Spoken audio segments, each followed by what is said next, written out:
The sky at 80,000 feet is no longer blue, it is a deep, bruised indigo that borders on the infinite black of the cosmos. At this altitude, the curvature of the Earth is not a theory but a visible, breathtaking reality. For most aircraft, this environment is a death sentence, but for the SR-71 Blackbird, it was the only place it truly felt at home. Operating in a realm where the air is too thin to breathe and the friction of speed heats the titanium skin to over 600 degrees Fahrenheit, the Blackbird was more than just a reconnaissance plane. It was a phantom, a mechanical marvel designed to outrun missiles and outsmart the most sophisticated radar networks on the planet. During the height of the Cold War, while the world fretted over the brink of nuclear annihilation, the SR-71 was silently crossing borders at 3 times the speed of sound, gathering the intelligence that kept the peace.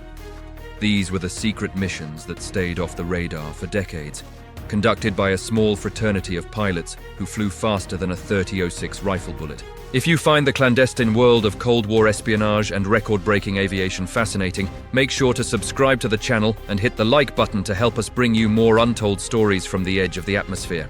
The inception of the Blackbird was a direct response to a crisis.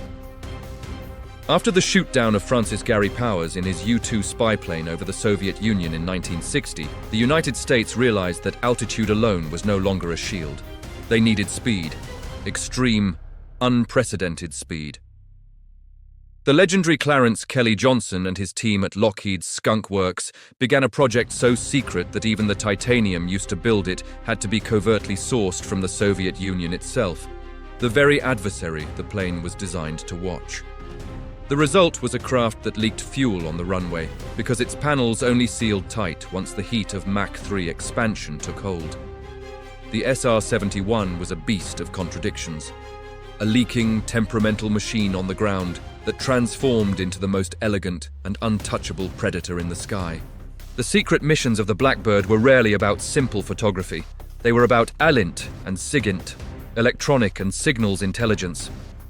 While the high-resolution cameras could capture the stitching on a general's uniform from 15 miles up, the side-looking airborne radar and sensors were busy vacuuming up every radio transmission, radar pulse, and electronic footprint of the enemy.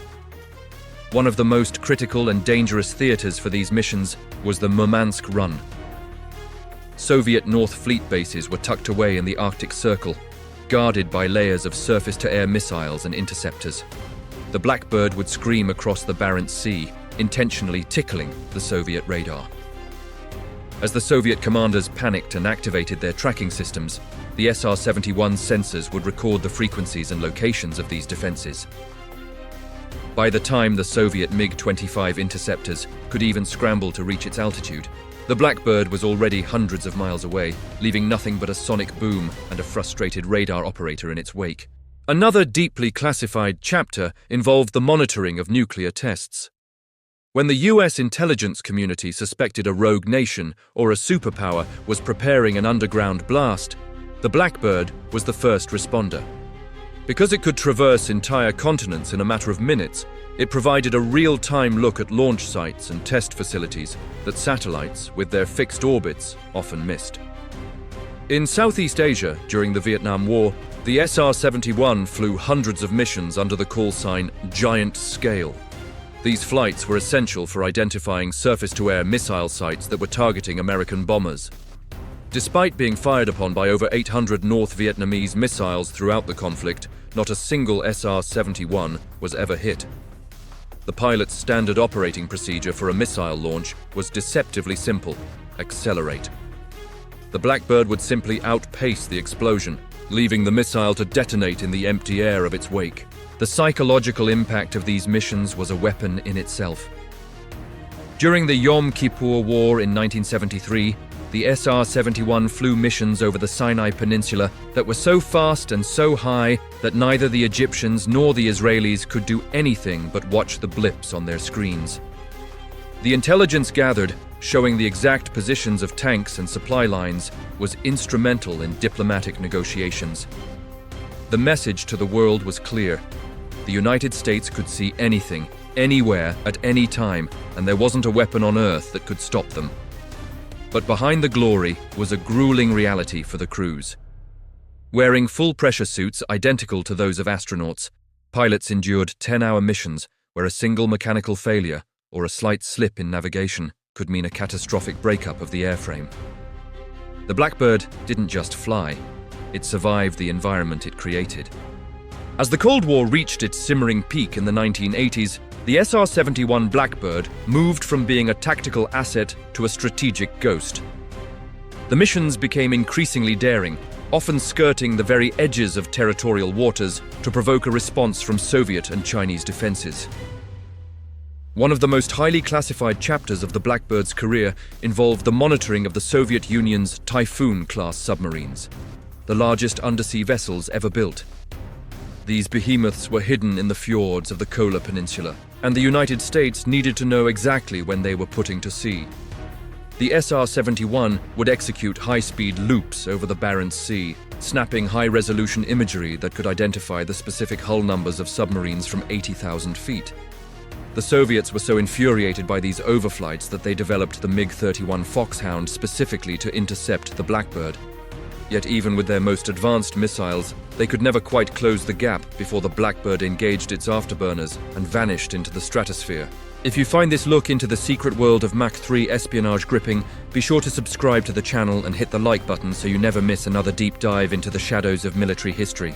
Beyond the frozen reaches of the North, the SR-71 played a pivotal yet largely unspoken role in the Middle East. During the various periods of tension in Libya and Iran, the Blackbird was the only asset that could provide battle damage assessment within hours of a strike. While satellites were limited by their orbital paths, often taking 12 to 24 hours to reposition over a target, the SR-71 could be over a site in a fraction of that time. In 1986, following Operation El Dorado Canyon in Libya, a Blackbird was tasked with confirming the effectiveness of the strikes on Colonel Gaddafi's compounds. Despite the Libyan air defense network being on high alert and firing dozens of missiles at the lone aircraft, the pilot simply pushed the throttles forward. The mission was a success, providing the White House with photographic proof of the operation's impact while the smoke was still rising from the targets. The technical wizardry required to keep these secret missions running was staggering. Because the plane was essentially a flying furnace, the fuel itself, JP-7, had to be specially formulated so it wouldn't ignite at the extreme temperatures generated by skin friction. This fuel was so stable you could drop a lighted match into a bucket of it and the match would go out. To ignite the engines, the ground crews had to use a chemical called triethylborane, or TEB, which spontaneously combusted upon contact with air, creating the characteristic green flash seen during engine start and afterburner engagement. On a typical secret mission, the Blackbird would require multiple aerial refuelings from specialized KC-135Q tankers. These mid-air rendezvous were hair-raising maneuvers where the Blackbird had to fly at its slowest possible speed, barely staying in the air, while the tanker flew at its absolute maximum, all while maintaining complete radio silence to avoid detection by enemy listeners. One of the most profound secrets of the SR-71 was the ironclad missions over North Korea. For decades, the Blackbird monitored the demilitarized zone, watching for any sign of a massive troop movement or a nuclear test preparation. The data gathered during these flights was so sensitive that the pilots often didn't even know the full extent of what their sensors had captured until they landed and the film canisters were rushed to a secure processing facility. There are rumors of missions that took the Blackbird over regions of the world where it officially never flew, crossing borders that would have sparked international incidents had the plane been forced down. But that was the brilliance of Kelly Johnson's design. The plane was built on the assumption that it would never be forced down. It was a machine that relied on the laws of physics and the sheer audacity of its speed to rewrite the rules of international law. The retirement of the SR-71 in the late 1990s was a bittersweet moment for the aviation community. Critics argued that the rise of stealth drones and high-resolution satellites made the expensive Blackbird redundant. Yet many military leaders pointed out that a satellite's path is predictable, and a drone is slow and vulnerable. The SR-71 offered something neither could: the ability to appear anywhere on the globe with almost zero warning and survive the most hostile defenses ever devised.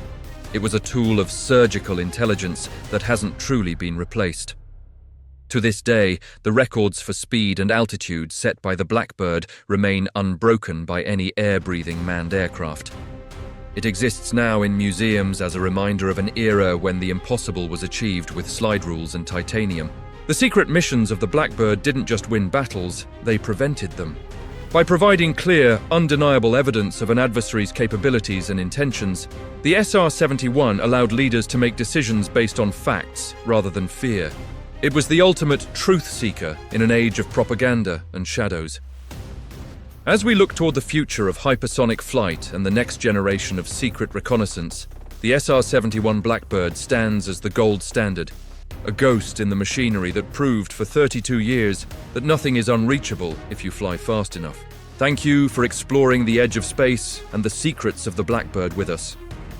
If you enjoyed this journey into the high-speed world of the SR-71, please subscribe to the channel and like the video to help us uncover more of history's greatest military mysteries.